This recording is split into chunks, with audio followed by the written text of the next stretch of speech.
Boa tarde. Primeira coisa é dizer que é um prazer imenso vir até vocês e poder atender ao convite tão carinhoso da Undime. Segundo, dizer que é a primeira vez que eu me vejo, primeiro falando de frente para o mar, que para mim é algo excepcional, né? O mar é o lugar onde eu mais sinto a presença de Deus, porque é quando Ele me faz ver o quanto eu sou pequena. E outra novidade para mim é esse formato de palestra, né? Então, eu tenho que confessar que é a primeira vez que eu faço algo num ambiente tão aberto, e realmente é tudo uma novidade para mim. Eu consegui olhar para vocês sem olhar os estandes, sem olhar para os biscoitinhos, para a rapadura, enfim, para o cafezinho. Eu vou me concentrar muito e eu quero dizer que eu vou dar o meu melhor, mas me perdoem se alguma coisa falhar, porque de fato essa é a minha primeira experiência nesse formato. Você sabe que ele falou tanto das apresentações que eu falei, meu Deus, ele quase falou a palestra inteira. Porque para mim bastava a Célia Gedeon e Ciência Escolar. Rosângela é a Célia Gedeon do Ciência Escolar do Rio Grande do Norte, minha companheira de trabalho, minha parceira, e por isso está aqui para compartilhar esse momento com vocês. Eu fiz vários slides, não é porque eu vou falar de todos não. Então vocês vão perceber, eu não sei se vocês já me conhecem, já viram algumas lives, quando a gente fala do censo. Primeiro que eu fiz vários slides para que tenham detalhes, porque vai ficar disponível para a Undime e para que possa compartilhar com vocês. Então tem muito mais slides do que aquilo que eu vou falar. E eu não vou ler os slides porque eu acho extremamente cansativo. E eu já acho que está difícil a gente se concentrar num ambiente aberto, pelo menos para mim. Então eu quero todo mundo concentradinho em mim, então por isso vou tentar ser o mais objetiva, para que a gente possa ter bons momentos juntos. Tá bom? Bom, o censo escolar, eu vou mirar para onde? Para cá mesmo? É isso, eu estou perdida aqui. Pronto. O censo escolar, ele é a base, eu acredito que todos saibam disso, né? Quem é da área de educação sabe que o censo escolar é uma pesquisa estatística, mas é a maior pesquisa estatística educacional do país. E ele, obviamente, tem que se sustentar em algo, né? Então tem toda uma base legal do censo escolar para que ele aconteça.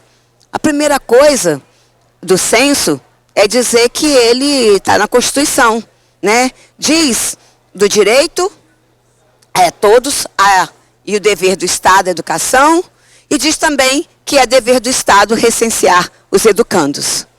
Então, já é aí uma obrigatoriedade. E aí vem algumas outras legislações para complementarem a existência do censo escolar, que ele é tão novinho quanto nós, aí, em 1931, o censo já acontece. Eu não estava lá, inclusive, desde do começo não, tá? Só para ficar bem claro. Eu cheguei só um pouquinho depois, né? Então, eu cheguei um pouquinho depois, mas o censo já acontece há muitos anos. Mas a primeira edição dele, ele só foi, ele tinha um outro nome, Ciências Educacionais, mas ele foi divulgado com 9 anos depois dos resultados, porque não tinha toda essa tecnologia, não tinha toda essa agilidade que temos hoje, obviamente. O censo ainda não tem lei, mas ele tem decretos e portarias.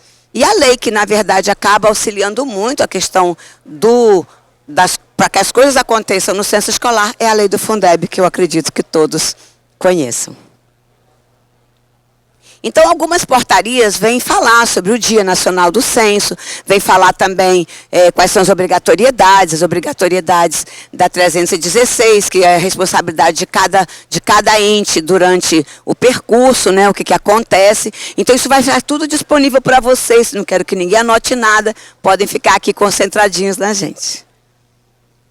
Bom, o censo escolar, ele é uma pesquisa declaratória, e nem por isso ele não tem que ser uma pesquisa verdadeira, muito pelo contrário, ele obviamente tem que ser uma pesquisa que retrate de fato a realidade escolar, até porque o nosso imposto de renda também é declaratório e nós também somos verdadeiros nele. E apesar de ser declaratório, ele existem consistências como o imposto de renda também, e que, inclusive quem não fez, né gente, vamos ficar atenta que já estamos em maio, ninguém me pagou para propaganda não, tá? E aí, o que acontece? A gente precisa dar consistência àquela informação. Então, alguns campos são batidos um com o outro, né? Existe uma coerência naquelas informações para que a gente possa, então, dizer que o nosso dado é sustentável, é, de fato, o dado que é o verdadeiro. Isso não poderia ser feito pelo INEP, até porque o INEP só existe em Brasília, e só conseguiria ser feito mesmo pela ponta, porque nós somos um país com uma diversidade imensa, né? Então, nós temos várias escolas, inclusive no nosso país, região norte, que se levam dias para chegar na escola. Nós temos as nossas diferenças, né, regionais, e de cada estado e cada município, né?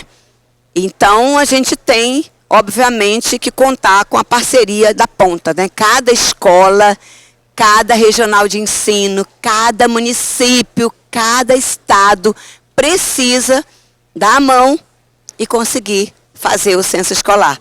Porque fazer um censo com a grandiosidade do nosso país, com a quantidade de alunos que existem no nosso país, não é fácil. Então a gente tem que dar as mãos aí, como agora estamos dando as mãos para ajudar os nossos amigos, os nossos irmãos, né, do Rio Grande do Sul.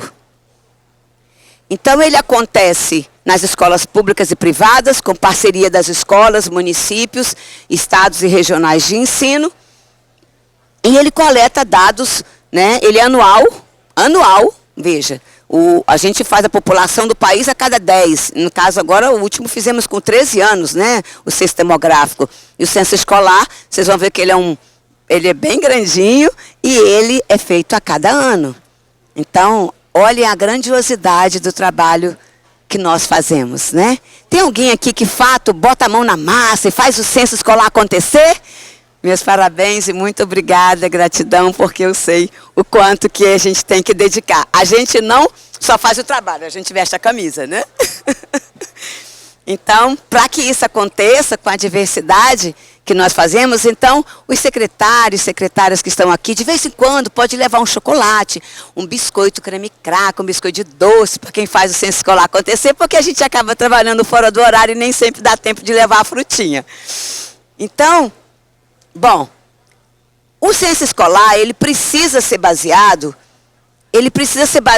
em documentos, porque mesmo que sua escola seja pequenininha e que você conheça todos os alunos, você não vai saber as informações de cada aluno para sentar e ir lá preencher. Então é importante que você se baseie em documentos administrativos da escola. Na ficha do aluno, na ficha de matrícula, na frequência, porque o censo escolar coleta o aluno matriculado, mas que frequentou, que está frequentando. Não é aquele que fez a matrícula e nunca apareceu, né? Não é aquele que matriculou, mas que por acaso já saiu antes da data de referência e já foi para outro local. Então, tem algumas características e conceitos da pesquisa que precisam ser observados no momento do preenchimento. Ele é para fins estatísticos, mas também passou a ser usado para os recursos, né? Então, assim, quando se definiu o Fundeb lá em 97, o que aconteceu? Eles disseram assim, vamos usar o que de base? E aí os programas que usavam cada um dado diferente, que se você pergunta para o PNAE, o dado para o censo do PNAE é um. Se você vai no PNAT, o dado do censo é outro. Por quê? Porque cada programa tem a sua característica e os seus filtros, que são as características de quem vai ser atendido por aquele programa. Então, cada um tinha um dado diferente, certo? Então, quando a pessoa perguntava o número de matrículas para o PNAE, não era o mesmo do número de matrículas para o PNAT, que também não era o mesmo do número de matrículas para outros programas. Então, a pessoa pensa assim, mas e aí, qual é o número? Então, a gente precisava ter uma base centralizadora com um número geral, porque senão a gente ficava trabalhando com vários números, né? Então, por essa razão, ele era de fins estatísticos, mas acabou também sendo utilizado para programas por conta da quantidade de informação e o quanto que ele tem melhorado essas informações a cada ano. Mas também passou a ser mais observado, inclusive pelos órgãos, justamente por ele ser o norteador de políticas e de recursos. A periodicidade dele é anual, como eu já falei, ele é de âmbito nacional, e coleta informações detalhadas de turmas, alunos, profissionais escolares, gestor e também das características das escolas. E coleta também o que nós acabamos de fazer agora, na segunda etapa, que é o rendimento e o movimento, que é o quê? Dizer do aluno que eu informei na matrícula inicial lá no maio do ano passado, né, no caso 2023, o que aconteceu com ele ao final. Aí eu pergunto, ele transferiu, ele reprovou, ele aprovou, e também essa informação de aprovação ou reprovação ou abandono e tudo mais é usado também para o cálculo dos indicadores de educação, o IDEB, que é o mais famoso deles. Bom, é importante saber que os dados, vou parar de me mexer então, para ficar bem linda, capricha! É importante saber que os dados, eles são importantes para o desenho das políticas novas que eu vou pensar nelas. Mas é importante também para eu saber se aquilo que eu fiz também está dando certo. Então o dado vem trazer uma realidade existente, mas vem também me mostrar algo que por acaso possa não estar da forma com que eu planejei. Não estou dizendo eu, Célio, estou dizendo eu, gestores, todos os gestores, as pessoas que utilizam, até você, quando você está utilizando, fazendo um estudo, você precisa analisar os dados e a sua série histórica para que você saiba se as coisas estão acontecendo como é o planejado nas políticas. E ninguém planeja sem informação. Até a gente, para planejar uma viagem pequena de um final de semana, o que a gente faz? A gente planeja para fazer a nossa mala. Não é isso? A gente procura saber se o local que a gente vai está chovendo ou se não está chovendo, se faz frio ou se faz calor, né? Se você vai caminhar, se o pessoal da caminhada, o pessoal atleta, né, o pessoal fitness, procura saber se onde ele vai ficar tem uma academia, né? Tem uma academia para ele ir, ou se de repente ele tem um local para fazer uma caminhada, se vai levar tênis, se não vai levar tênis, tudo isso é planejamento, né? Imagina você para tomar uma decisão que vai afetar a vida de milhares de pessoas, milhões de pessoas, várias pessoas, que sejam 3 pessoas, que sejam 1000 pessoas, 2000 pessoas. Olha o tanto de responsabilidade que não é você tomar uma decisão se você não tiver uma base, se você não tiver uma informação que possa te nortear para que a sua decisão seja bem tomada, né?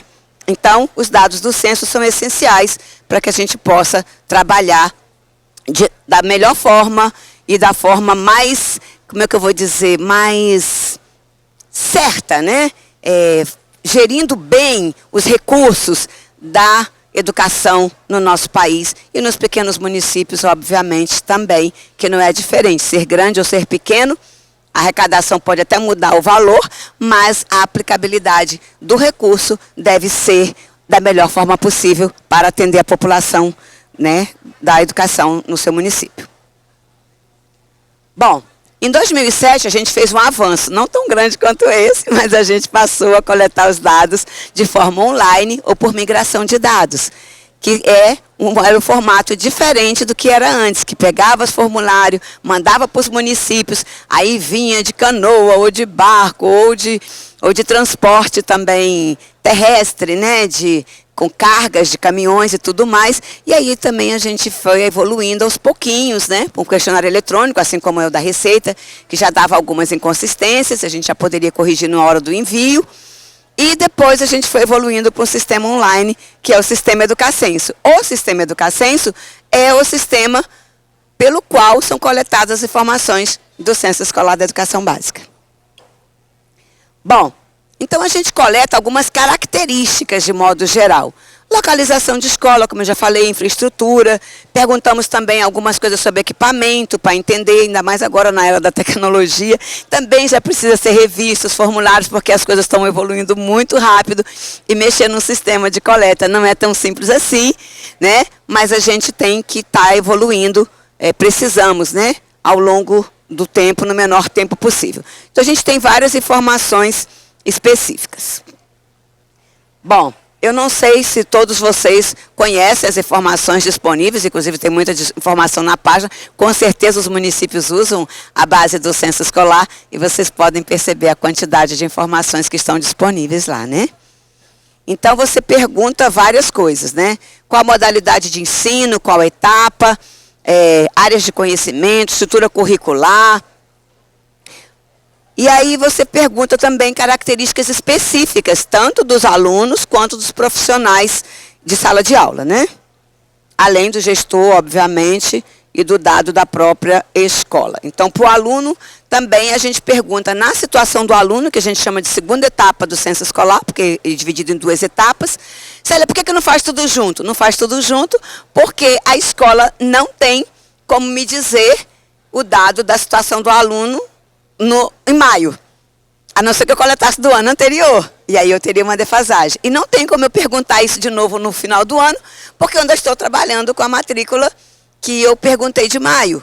E as escolas também precisam entrar de férias em janeiro. Por isso que a gente começa a coletar o rendimento somente em fevereiro do ano subsequente, para saber o resultado do aluno. Até porque as escolas têm conselho de classe, às vezes não é só as provinhas do aluno, avaliação, depois tem o conselho, e alguns podem se estender aí até dezembro, e obviamente depois vem janeiro, as férias coletivas, merecidamente, né, das escolas. Então, por isso que a gente acaba coletando a segunda etapa no iníciozinho de fevereiro do ano seguinte.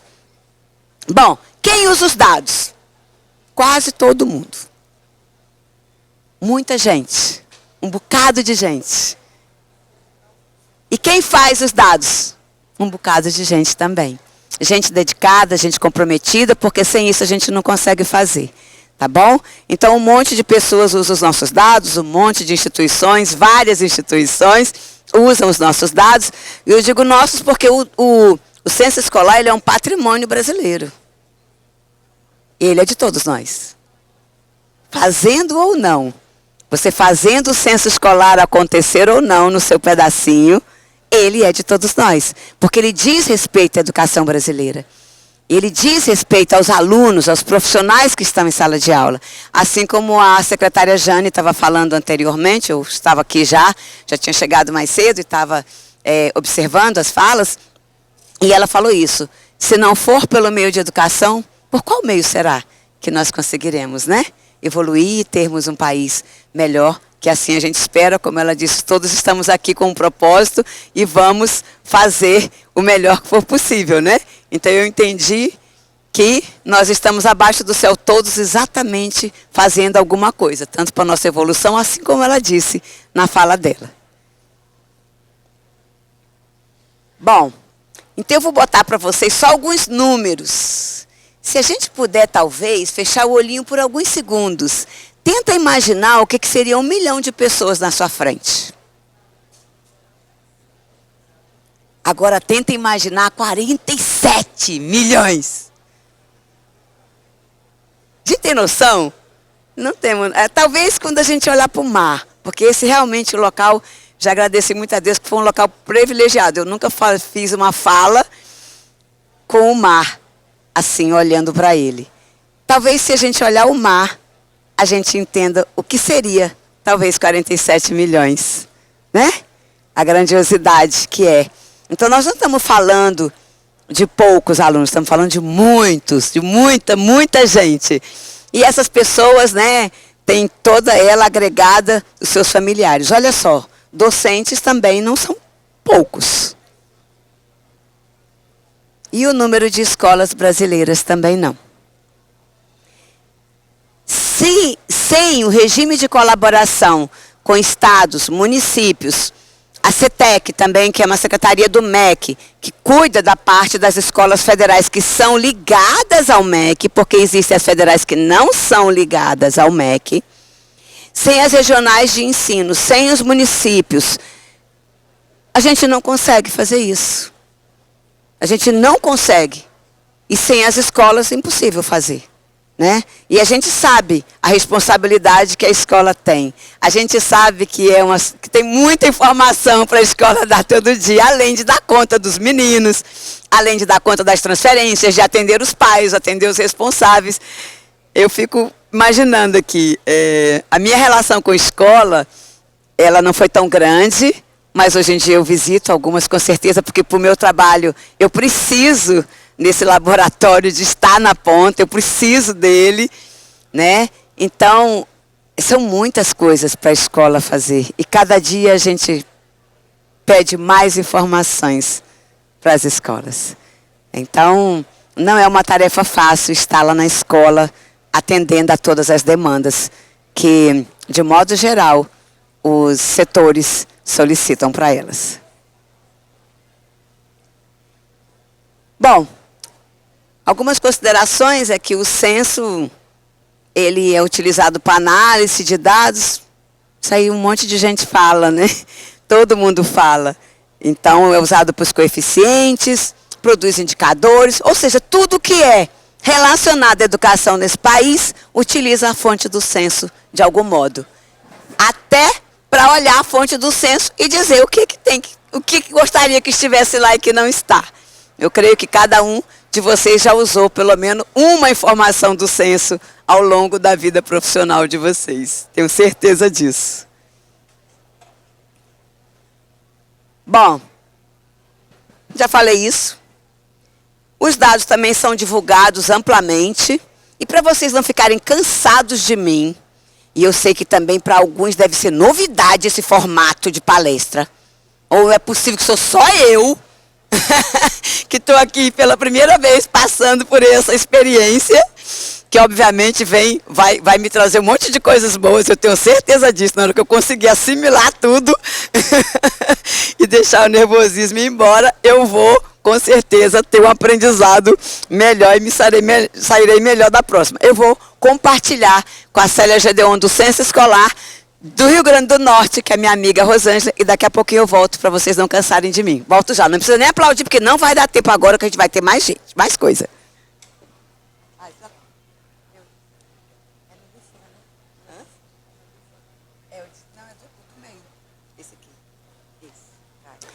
Gente, boa tarde a todos, né? Todos os presentes aqui, né? Nossos companheiros de censo, como Célia disse, eu sou a companheira dela de trabalho e muitos de vocês que eu já encontrei hoje aqui pelo centro aqui de convenções também são os meus companheiros, são os nossos companheiros por todos os municípios do Rio Grande do Norte. Então, como foi dito no início, eu sou Rosângela, estou na coordenação do Censo Escolar aqui na Secretaria Estadual de Educação desde 2017, porém já trabalho com o censo desde o ano de 2003. Né, uma atividade muito prazerosa, apesar das dificuldades que a gente enfrenta a cada ano.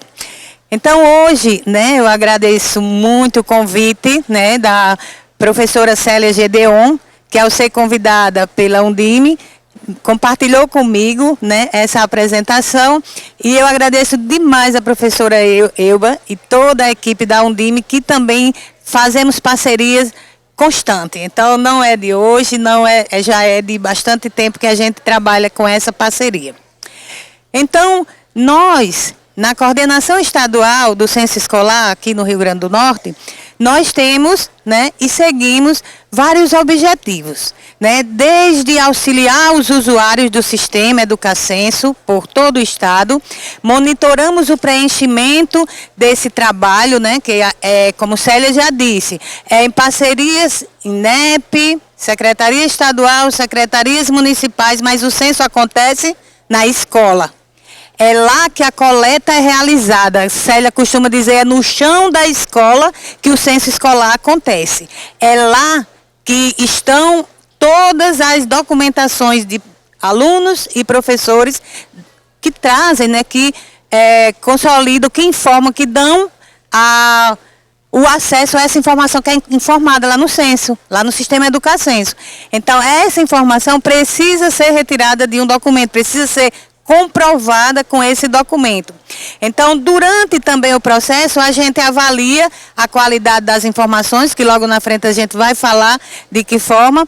E nesse monitoramento, a gente sempre encontra, identifica, né, que o pessoal, dúvidas do pessoal, dificuldade para a realização. Já tivemos um ano até que o MEC precisou deixar o censo 2 dias aberto, a mais do que a data que estava na portaria, para atender um município nosso, do Rio Grande do Norte.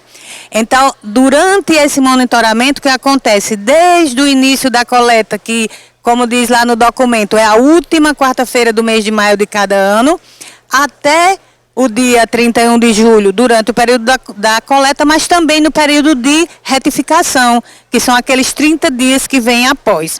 Então, todos esses objetivos levam e são concluídos com a garantia do que esses dados realmente eles representem a realidade da escola. A gente tem aquela palavra que diz fidedignidade. Os dados precisam estar fidedignamente representados no sistema Educacenso. E para isso, para alcançarmos esses objetivos, nós elaboramos e planejamos e executamos o auxílio a todos os envolvidos, todos. Nós fazemos viagens, né, que já são programadas e planejadas e executadas todos os anos por todos os municípios do Rio Grande do Norte. Então, nós fazemos a capacitação com os coordenadores das regionais de educação, o que este ano acontecerá no mês de junho. Em seguida, esses coordenadores repassam essa capacitação para os coordenadores municipais e para os técnicos que executam o censo escolar nas escolas estaduais. Então, nós não teríamos mãos para ir a 3.400 escolas que nós monitoramos. Por isso que há essa parceria em dividirmos com a regional, que divide com os municípios e aí chega até a escola. Então, logo no início, né, geralmente a gente faz no iníciozinho essa capacitação com todos os coordenadores de regionais de educação, que aqui chamamos de DIREC, né, Diretorias Regionais de Educação, e logo em seguida, mas ficamos, né, com aquele processo, com aquele compromisso de ir a cada município do Rio Grande do Norte. Então, muitos de vocês que aqui estão são ter prova disso, que a gente vai à secretaria, a gente vai à regional, a gente chega até aí a escolas privadas, quando nós somos convidados pela secretaria para colaborar com essa informação também a escolas privadas de municípios. E durante todas essas capacitações, esses monitoramentos, a gente repassa informações orientando como preencher corretamente o sistema Educacenso. E muitas vezes, Célia, a gente recebe a ligação dizendo assim, como é que faz a educação em tempo integral? Aí a gente pergunta, como é que está acontecendo aí na sua escola? Porque o censo escolar, ele coleta o dado.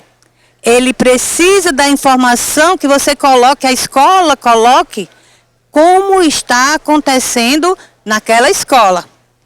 E aí vai ter que seguir aquelas regras que outros setores de inspeção escolar, de orientação escolar, desde lá do MEC, as subcoordenações de lá, e vai dizer, para ser educação em tempo integral, é necessário que ela tenha 7 horas ou mais de escolarização. E aí, não é o censo que diz que é dessa forma. São os órgãos regulamentadores, os órgãos, né, que para nós no estado do Rio Grande do Norte é a inspeção escolar quem faz todo esse processo de currículo, né, as matrizes curriculares. Você me permite uma complementação? Pois não, senhor. Então, olha só, uma coisa é a educação em tempo integral. A outra coisa é o tempo ser integral, que é o horário ser integral, que é o que a pesquisa Censo Escolar coleta. O conceito de educação integral, ela é muito mais ampla do que o tempo que eu tenho, ou parcial ou integral, dentro da escola. No tempo integral para a pesquisa Educacenso, para a pesquisa Censo Escolar coletada pelo sistema Educacenso, você considera as horas de escolarização somadas às horas de atividades complementares dadas ou no espaço físico da escola ou em ambientes externos à escola, que podem ser parques, pode ser teatro, pode ser escola de música do município, pode ser uma ou outra escola que tem uma infraestrutura mais concreta, com estádio, às vezes, se for uma escola muito grandona, né? Estádios pequenininhos. Mas pode ser pátio coberto, pátio descoberto, né? Então, você pode usar o município pode ter uma escola com uma estrutura e a escola lateral pode usar no seu contraturno aquela estrutura daquela escola para atender aos alunos do seu. Como pode também usar uma quadra da comunidade, uma praça da comunidade, um espaço reservado para atividades escolares. Mas essas atividades, elas têm que estar linkadas, vinculadas à escolarização do aluno. Esse é um ponto, ok? Acho que ficou claro a questão do tempo integral. Não sente agora para complementar. Não vou sentar mesmo, porque agora eu quero dizer outra coisa. Nessas 7 horas não está contemplado a hora do almoço. Tudo bem. Nem falei isso, ainda bem. Mas vamos lá, o que eu quero voltar? Só um slide anterior aqui. Eu quero só explicar para vocês, aí é o de cima, né? A bolinha, né? Deixa eu ver para onde que eu vou mexer. Aqui, só vamos nós aqui. Eu não sei se vocês perceberam, mas a marca do censo, tá vendo aqui? Se você olhar com muito carinho, com o mesmo carinho desse coração aqui. Se você olhar, o que que você vê aqui nessa imagem? Que é a nossa logo. Pessoinha. Olha com carinho. O que que você imagina nessa imagem? Uma pessoa? Não tem uma cabecinha ali? Claro que essa pessoa tem uma barrigudinha, né? Lindo, né? Barrigudinho. Mas não é lindo? Olha. Porque nós temos que lembrar que os nossos números não são só números. Ele tem pessoas, o círculo da vida. E não tem o C do censo, a escola, mas não parece uma pessoa linda? Porque é uma pessoa. Atrás de cada número do censo escolar tem uma pessoa. Que pode ser seu neto, no meu caso neto, né? Que meus filhos não estão no censo escolar. Meus netos, minha neta, os filhos de vocês, os sobrinhos, o vizinho, os afilhados, as afilhadas. Então, tem pessoas. Então, nós não fazemos um censo com números apenas. Cada número daquele representa uma pessoa por trás dele. E é por isso esse coração aqui da vida, né? Para nós lembrarmos que os nossos dados não são frios, eles têm vida. E é para isso que a gente faz o maior censo do Brasil. Mas confirma que a questão das 7 horas é com a exclusão do horário do almoço. Isso, exatamente. Quando o pessoal diz, a gente já dá essa informação geralmente, sempre, não é nem geralmente, é sempre. Essa informação que no meio, que quando você computar a quantidade de horas, que é quando eu ligo para, né, não veio, aí como foi que você colocou? Se colocar só 7 horas, a criança precisou passar 1 hora mais ou menos para o almoço, e isso não é contado como atividade, como a Célia já explicou, a questão de todas essas atividades contribuírem para o processo educacional. Ficou? Então, vamos em frente. Durante esse processo também, há...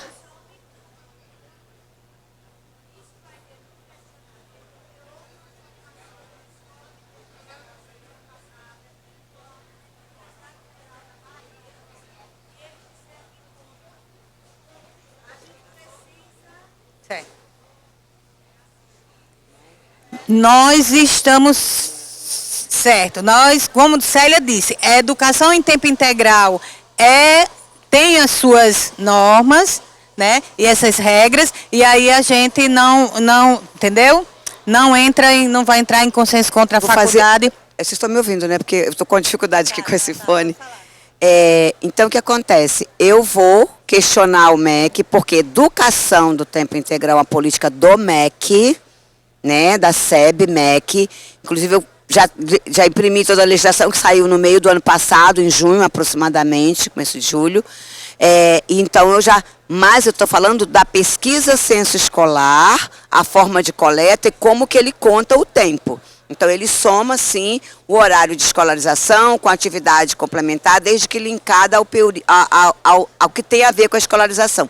O conceito de educação integral ela é bem mais ampla do que essa coleta. Mas sim, vou perguntar e vou mandar para você por escrito. Eu tenho uma dificuldade imensa, várias dificuldades, né? Uma delas é que quando eu não sou apropriada do assunto, eu prefiro perguntar a quem tem propriedade para depois dar uma resposta concreta, ok? Excelente, ótimo, ótimo. Até porque as coisas também mudam, não é? Os processos mudam e a gente tem que estar aberto, né, para a mudança, mas só que a gente só pode dizer quando a gente tiver oficialmente a informação, que até antes era daquela forma. Então, durante todo o processo do censo escolar, há o acompanhamento. O acompanhamento que é a tarefa que vai desde o primeiro dia do censo até o final da retificação. Nesse acompanhamento, né, ele acontece para analisar os dados que já foram informados e também verificar se ainda falta alguma coisa a ser informada. Então, tudo isso é visto através dos relatórios. Os relatórios que a gente, tanto que tem no sistema Educacenso, que a gente vai falar mais na frente, como também os relatórios que são recebidos do INEP. Então, durante todo o processo de coleta, há um monitoramento que vem desde o INEP, a coordenação estadual, as coordenações regionais e as coordenações municipais. Então, em cada um desses setores há uma pessoa com perfil de superusuário que faz esse acompanhamento da coleta do censo anualmente e durante, como Célia disse, o censo tem duas etapas, a etapa de matrícula inicial e a segunda etapa, que é a etapa que informa o movimento e os rendimentos.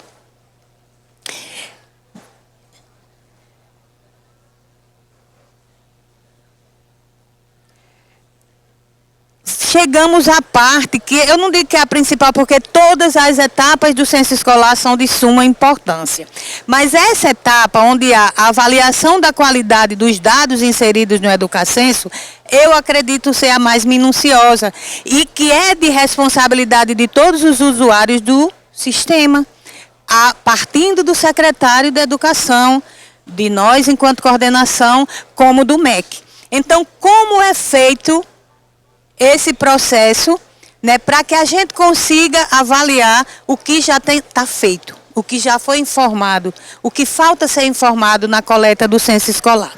Então, há um envio, né, periodicamente, de uns relatórios do INEP para as coordenações estaduais, que na sequência envia para as secretarias municipais, para as regionais de educação, para as DIRECs, que dividem por município para poder enviar para vocês. E durante esse processo e durante a análise desses relatórios, há uma constatação de informações que muitas vezes deixaram de ser informadas, muitas vezes foram informadas equivocadamente e precisam ser corrigidas. Então, existe um relatório chamado Relatório de Correção e Justificativas, que vocês todos devem conhecer, e que lendo esse relatório, você vai observar questões que podem ser corrigidas, que devem ser corrigidas, mas também tem questões que não podem, que são verídicas, que são verdadeiras. Por isso que ele diz que ele é de correção ou de justificativa. Então, ao encontrar situações dessa natureza, é preciso ou corrigir, ou justificar e enviar de volta para a coordenação. E isso, nós tivemos recentemente um determinado município que mudou a localização de urbana para rural em um ano, e no outro mudou de rural para urbana. E isso tudo aconteceu baseado em documentos. E realmente foi justificado, houve uma mudança no plano diretor do município que as áreas deixaram de ser rural, passou a ser urbana e depois perceberam que não estava muito claro e foi refeito esse documento e enviado para a gente e a gente enviado para o INEP. Então esse é um caso de uma informação que se acha que possa ser um erro, mas que na verdade não era e ele é justificável, como muitas outras informações.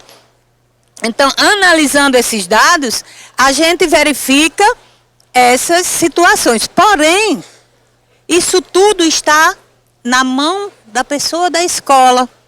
porque lá dentro do próprio sistema Educacenso tem vários relatórios que somente a escola tem acesso.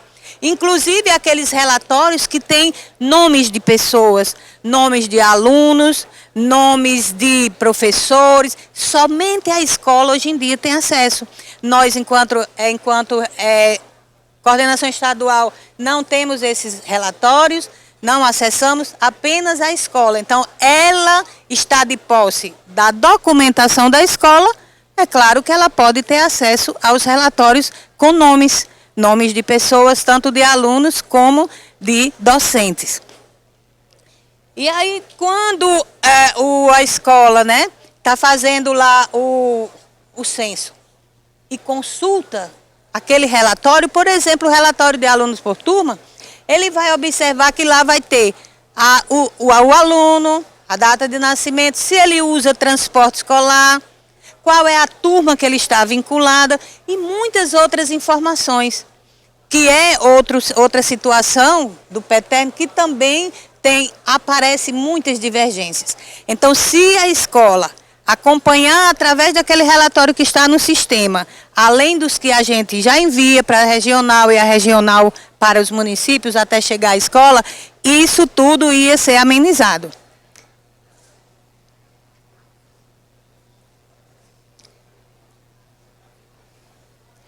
Pronto. Eu gostaria de... Nós tivemos aqui a mocinha alegre, né? Porque realmente, como Célia disse, os dados representam muito bem pessoas, né? Os dados são, como a gente diz assim, que a gente conversa com os dados são vivos, eles gritam, eles dizem muito para a gente. Né? Recentemente eu fiz uma especialização em estatística e trabalhei os dados dos docentes do Rio Grande do Norte. E como eles falam, gente, os dados falam muito. Mas se a gente não olhar os relatórios direitinho, às vezes os dados não trazem as informações que a gente queria que eles trouxessem. Então, eu não sei se foi essa a intenção da figura, mas ele me trouxe isso, me relatou. Gente, eu estou aqui, por que você não me olha? E aí, meu dado, às vezes, pode não trazer a realidade, não retratar a escola. E aí, diz aqui.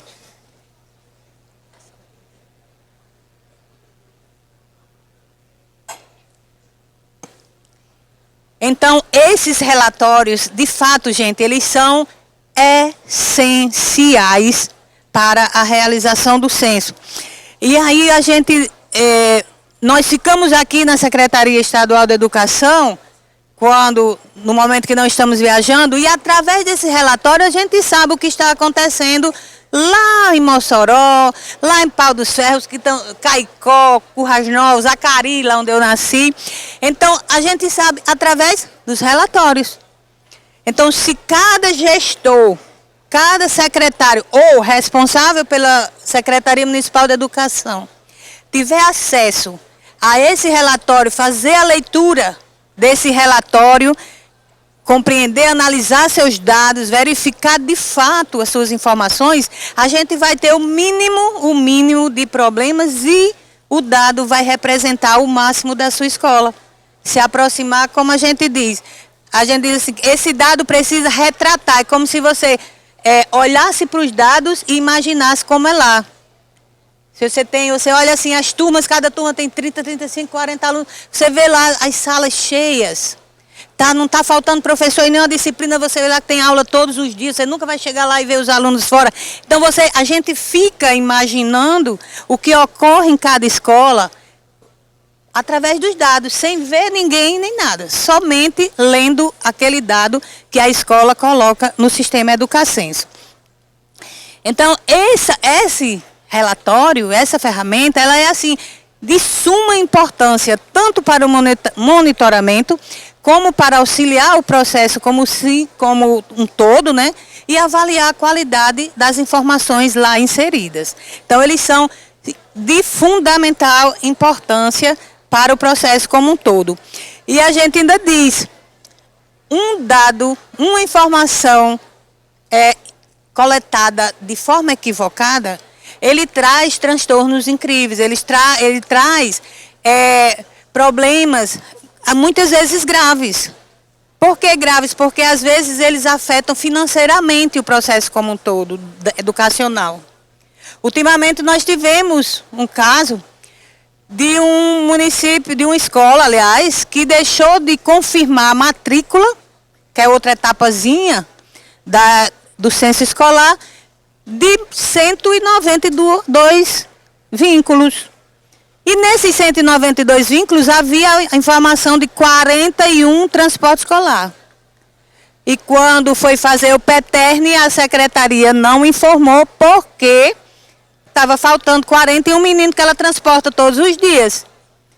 Então, isso só se deu porque faltou realizar a última etapa do censo escolar, que acontece já no finalzinho do ano, né, Célia? Outubro. Setembro para outubro tem 10 dias para que a escola vá lá e diga, olha, esse menino está em 2 cantos aí, é seu mesmo? Você tem que ir lá e confirmar. Então, faltou essa etapa, gerou uma diferença de 41 vínculos de transporte escolar de estudantes. Então, é importante que isso tudo seja feito, seja acompanhado, seja monitorado através dos relatórios. Se tivesse ido lá, a relação de alunos por turma teria visto essa informação que não constava lá na matrícula da escola, na matrícula daqueles 41 estudantes. Isso eu dei apenas um exemplo, mas infelizmente não é só um caso que acontece no estado. Então, como eu estava falando, essa falta de acompanhamento, essa falta do monitoramento, essa falta desse cuidado pode gerar problemas que, infelizmente, quando vem à tona, o censo já está fechado, o sistema já fechou, já encerrou, e aí não tem mais o que fazer, infelizmente. Então, vamos lá. Com todos esses cuidados, com todo esse zelo, com todo esse compromisso, né, que cada um ator que está envolvido nesse processo atua, né, com responsabilidade e compromisso, nós coletamos em 2023 796.526 matrículas. Então, no Rio Grande do Norte, das 4 redes, estadual, municipais, federal e privadas. Dentre para dar aula a esse pessoal, tínhamos 35.168 professores e 3.395 escolas. Sabendo que essas escolas, somente escolas de escolarização. Por quê? Porque nós temos também aquelas escolas só de atividade complementar, nós temos aquelas escolas só de AE, nós temos aquela escola hospitalar que não está computada nessa quantidade, porque aí a gente ultrapassa as 3.400 escolas. Como eu dizia no início, nós monitoramos o censo escolar de 3.400 escolas. Seria impossível, né? Não temos condição de ir a cada uma delas. Por isso essa rede de apoio que começa no INEP, secretarias estaduais, CETEC, secretarias municipais, regionais, até que essa informação que a gente faz com tanto carinho chegue até a escola, que é quem faz o censo. Quem faz o censo acontecer é a escola. Então, dessas escolas, dessas matrículas, nós temos 733.700 e algumas em tempo parcial, ou seja, aquela que só tem um turno de educação. Temos somente pouquinho, em 2023, viu gente, 62.787 matrículas em tempo integral. Isso distribuído em várias etapas de ensino, não é só uma. Dessas 62, apenas 24.500 e pouco é do Estado e 35.876 é das redes municipais. Se a gente olhar, acho que ficou um tamanho bom, dá para você ver aí a distribuição. A distribuição ali, cadê, Célio? Como que eu aperto?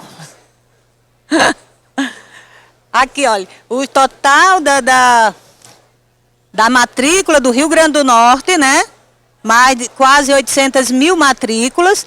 Delas, apenas 62 mil como integral e distribuídas em educação infantil, né? Creche pré-escola, ensino fundamental, que é o maior, né? E ensino médio, que é aqui dividido aqui por rede estadual, redes municipais e todas as outras aqui. Então aqui está distribuído o que nós coletamos, vamos dizer aqui, em 2023. Então nós temos um índice ainda muito pequeno, não é, de alunos, de matrículas no ensino em tempo integral. Mas a gente sabe que agora em 2025, 24, aliás, vixe como eu estou longe já. Em 2024 nós teremos um aumento bem significativo pelo que está nos chegando. Pois é. E aí nós vimos também, eu passei sem querer, foi, mas acho que tá, é aqui mesmo. Então nós temos também, eu vi, mas eu já estava, é aqui mesmo. Então vimos também, né, que foi solicitado a questão da EJA, que também é uma quantidade, né, pequena ainda, né, nós vemos que no Rio Grande do Norte, como total nós temos 53 mil, né, pouco mais de 53 mil, sendo que 22, quase 23 é da rede estadual e um pouco mais de 28 é da rede municipal. As escolas privadas têm um pouco e a federal menos ainda, né? Então, seguindo aqui, a gente vai ver como é que está distribuído esse número de educação de EJA. Então, nós temos... Opa! Aperta o botão errado. Olha, apenas, né? Esse total aqui, que está desse lado, dessa vez ficou do lado trocado, oposto. Nós temos o total. E dele, total aqui de 53 mil, o município e o estado fica com a parte maior, mas também não é um número tão, né, exorbitante de alunos matriculados na EJA. Nós temos aí uma quantidade que é razoável. Não é? Nós sabemos que em 2023 nós tivemos o início da inserção, da obrigatoriedade da inserção do CPF no cadastro dos alunos de EJA, e aí a partir de então, esse aluno será acompanhado também por o fluxo, terá o acompanhamento de fluxo, não é isso, professora? Então era isso, né, que a gente tinha para repassar para vocês do dado do Estado. Estamos à disposição para qualquer informação a esse respeito e a professora Célia retoma com a questão da Lei de Proteção do Dado das Pessoas do Brasil. Obrigada, Rosângela. Professora Célia é ótima, hein, Rosângela? Essa formalidade toda, né? Bom, vamos lá, gente. Falar sobre os dados. Quando nós imaginamos que os nossos dados estão numa base, o meu dado e o seu dado, a gente gostaria que todo mundo tivesse cuidado com ele, certo? Então é o dado dos nossos filhos, dos nossos netos que estão lá na base de dados. E aí veio a LGPD para proteger, para dizer o óbvio, né? Que a gente já sabe, não pode pegar o dado, olhar de qualquer forma, passar para todo mundo, dar tudo quanto é acesso. Já era o que a gente imaginava que não poderia mesmo ser feito, né? É o que a gente imagina. Sim. E exatamente, quanto a essa questão, porque assim, eu acho que aqui é uma oportunidade muito grande a gente passar as informações novas. E há 2 anos a gente vem trabalhando e divulgando a questão do acesso só superusuário, só um por município, superusuários somente na regional e superusuários na Secretaria Estadual de Educação. A partir de 2023 a gente passou a trabalhar a pedido do Marcos Rogério, muito bem justificada, né, a solicitação dele muito bem justificada para que a gente tenha, e nós já tínhamos, eu olhando aqui para a colega de São Gonçalo do Amarante, ela já fazia isso, né? Eu tinha 2 pessoas que já faziam isso, São Gonçalo do Amarante e o Marizal, a questão regional. Então, é muito importante que isso seja mantido, esse desejo de que todos os acessos sejam limitados, até pela importância dessa informação que estão lá, das informações que estão lá. Então, gente, a gente precisa, de fato, ter muito cuidado com esses dados. Então, todas as pessoas que tiverem acesso ao sistema, elas devem preencher ou assinar um formuláriozinho de compromisso, de saber o que ela está fazendo, porque às vezes a gente vai tão no automático, né, hoje em dia, chegou fulano, dá o acesso, chegou fulano, dá o acesso, saiu fulano, tirou o acesso, saiu ciclano, tirou o acesso. Então a gente tem que fazer isso. Às vezes eu falo com o pessoal da minha equipe, não sei o quê, eu falei assim, gente, já tirou o acesso do fulano? Uai, chefe, mas ele saiu agora. Eu falei, tudo bem, mas se eu sair hoje, vocês vão tirar o acesso também. Não importa, é assim que tem que ser feito. Se saiu, tirou o acesso. Isso não tem nada pessoal. Né? Eu não estou ficando chateada com você. Você tirou meu acesso. Eu mal acabei de sair, você já tirou o acesso. Gente, é assim mesmo. Que bom que você tirou. É menos uma preocupação para mim. Né? Então, vamos fazer isso como sendo um cotidiano para nós. Porque é assim. Não tem nada de pessoal nisso. É a questão da sistematização do próprio sistema. Você deixaria alguém com acesso à sua conta financeira, digamos assim, ou dentro do seu município, alguém que que acabou de sair do município? Deixariam? Também não vamos deixar. Nós estamos lidando com informações de crianças e de adolescentes. E mesmo que fosse a minha ou a sua, o cuidado seria o mesmo. Mas de uma criança e de um adolescente, a gente tem que ter mais cuidado ainda, né? Então, nós precisamos ter esse cuidado para proteção desses dados da escola e respeito aos dados pessoais de cada uma daquelas pessoas que estão lá no verdinho, né? Com aquele coração do lado. E o que os órgãos de controle cobram de nós? Eu tenho certeza que não é só comigo que eles falam. Eu acho até que eles falam bem mais com vocês até. Eles você até deu um sorrisinho, né? Tô sabendo. Eles falam muito com a gente, né? Fala mesmo, mulher. Então, eles falam pra gente, mas eu quero saber se o dado estava... A gente falou, olha, o dado tem consistência, tem coerência.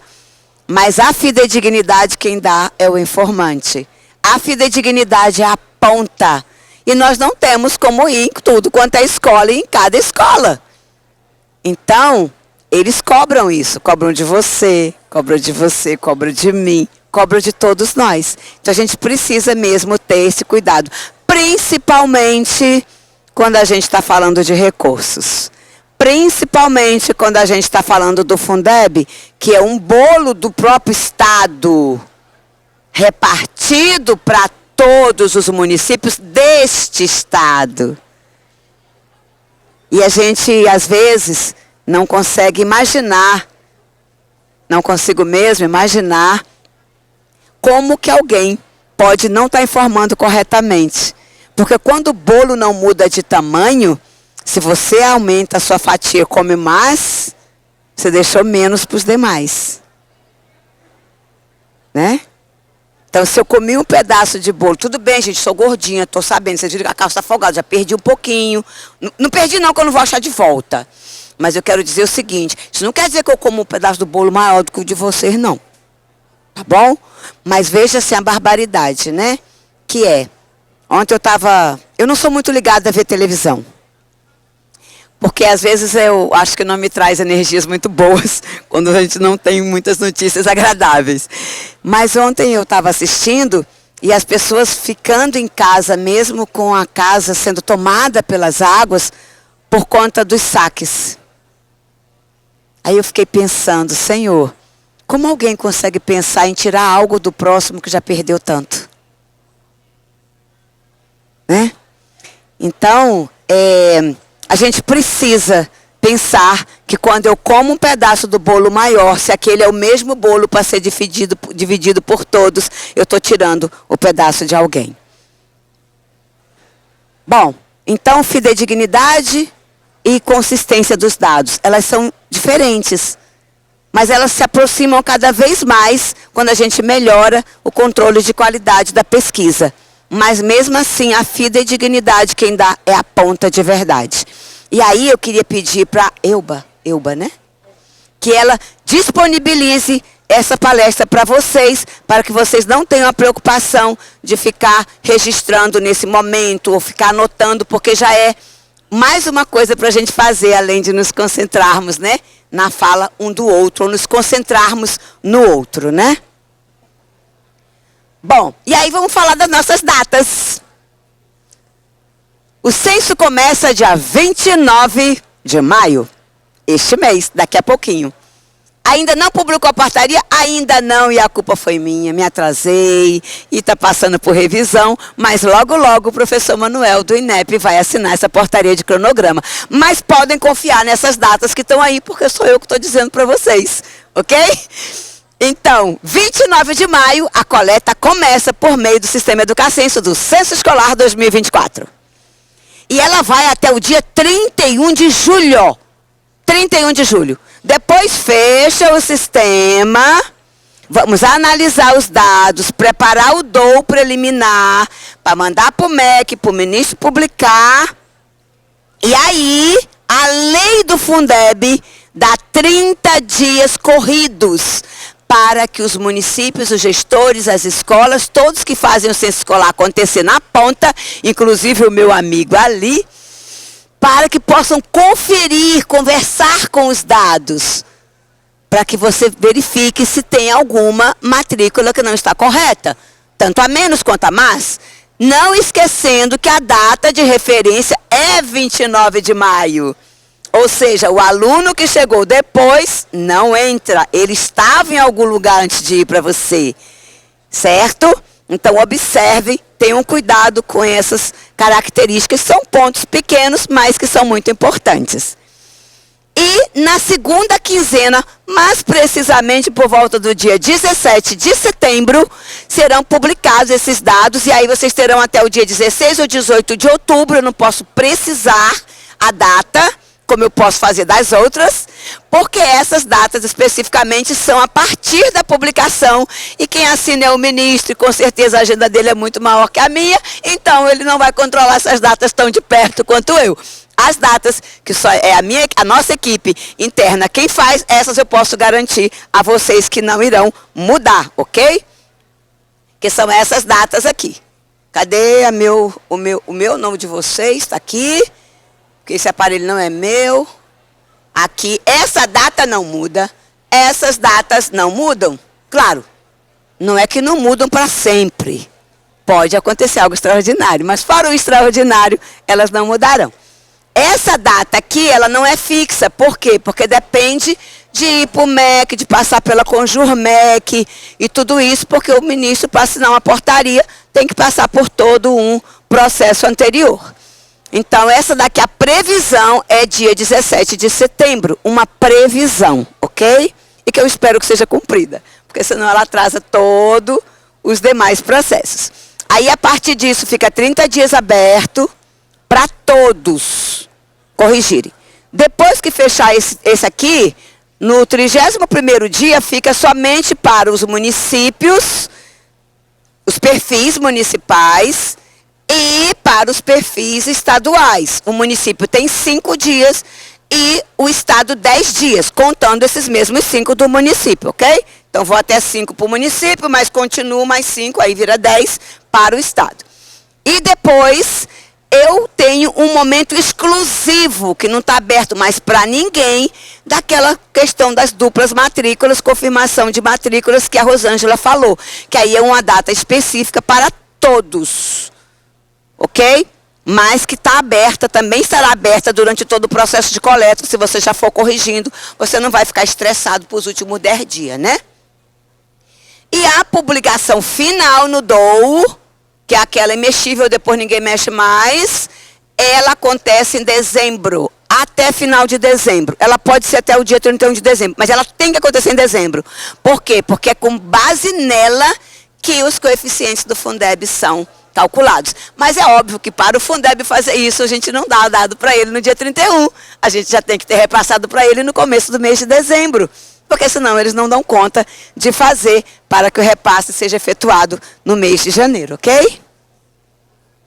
Bom, e a divulgação, que é diferente de publicação, a divulgação com resumo técnico, com painel, com sinopse, com tudo na página do INEP, ela acontece somente no último dia útil de janeiro do ano subsequente. Por quê? Porque os técnicos e os gestores precisam analisar as informações, conversar com os dados primeiro, e não dá para fazer isso de uma hora para outra, e não pode atrasar a publicação do DOU, não pode atrasar a Fundeb. Então, eles levam um pouquinho mais de tempo para conversar com os dados e então decidirem o que será divulgado, o que será a fala do ministro, o que irá para as sinopses, o que tem que ter destaque, o que não tem que ter destaque. É como a gente escolheu o nosso aniversário, o que a gente vai usar de tema, o que a gente vai botar na mesa, qual cor que a gente vai usar. É mais ou menos isso. Então, demora um pouquinho, né? Tem gente que passa um ano pensando na festa, né?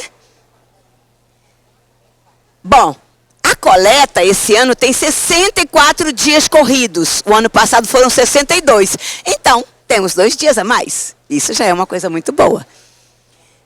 O período de verificação não muda, que a lei do Fundeb não mudou nesse caso, nesse ponto específico, mudou em vários, inclusive, mas não nesse.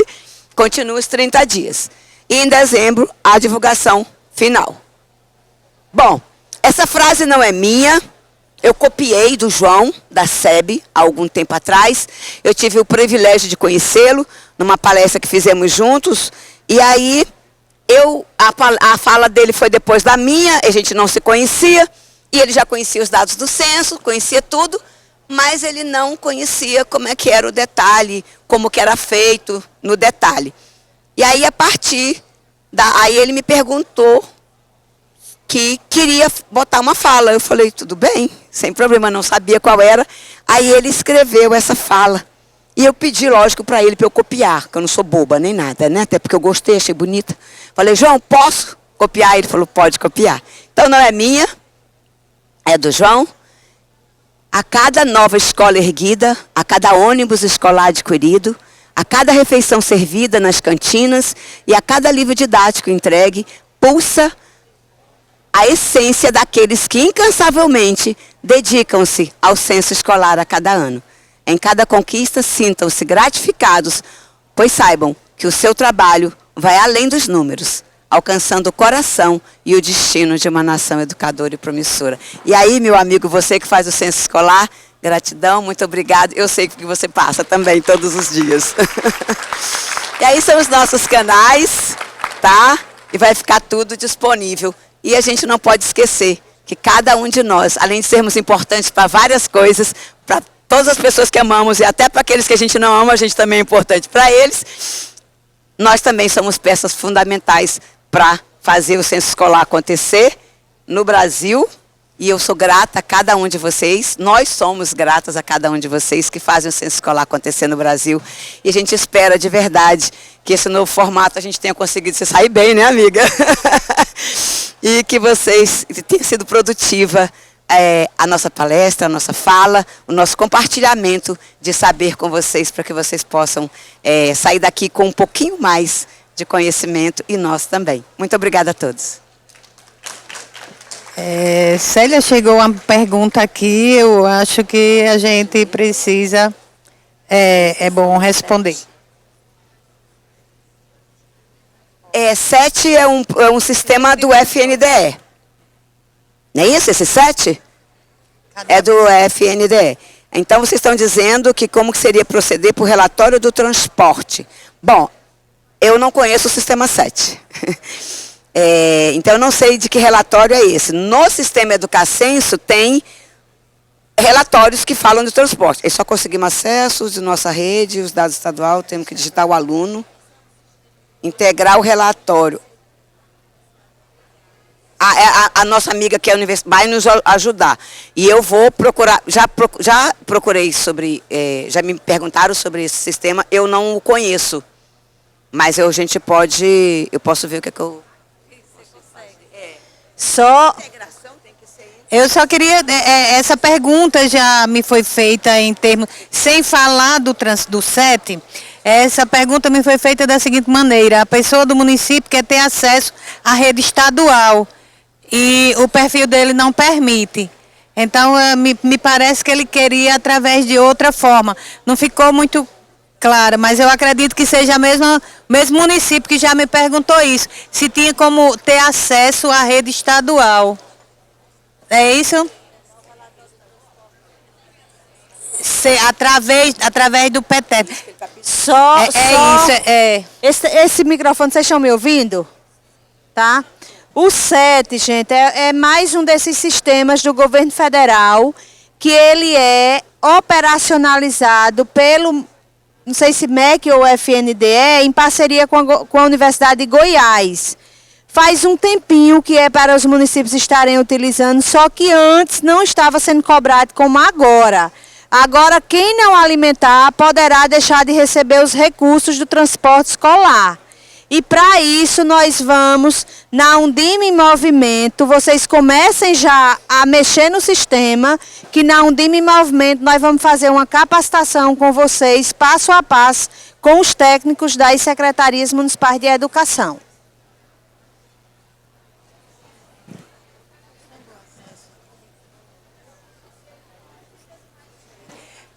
Aí, da forma que me perguntaram, né, que eu acredito que tenha relação com essa mesma pergunta que chegou aqui, não é possível que o sistema, a própria pessoa, o perfil do município, tenha acesso ao perfil do Estado. Não tem como. O perfil já é selecionado com o que de fato você tem acesso.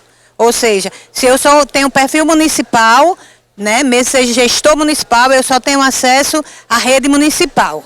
A escola estadual só tem acesso à escola dela. Não existe nenhum órgão que tenha, fora o Estado, o acesso a todas. O regional tem acesso à maioria das informações, mas não os relatórios com nome, né, os relatórios nominais, né? Então, infelizmente, isso, por enquanto, não é possível, né? Então, como Célia já falou, já agradeceu, eu também gostaria muito de agradecer a oportunidade. Ficamos pensando nessa questão da abertura, mas para mim não senti nenhuma diferença, graças a Deus.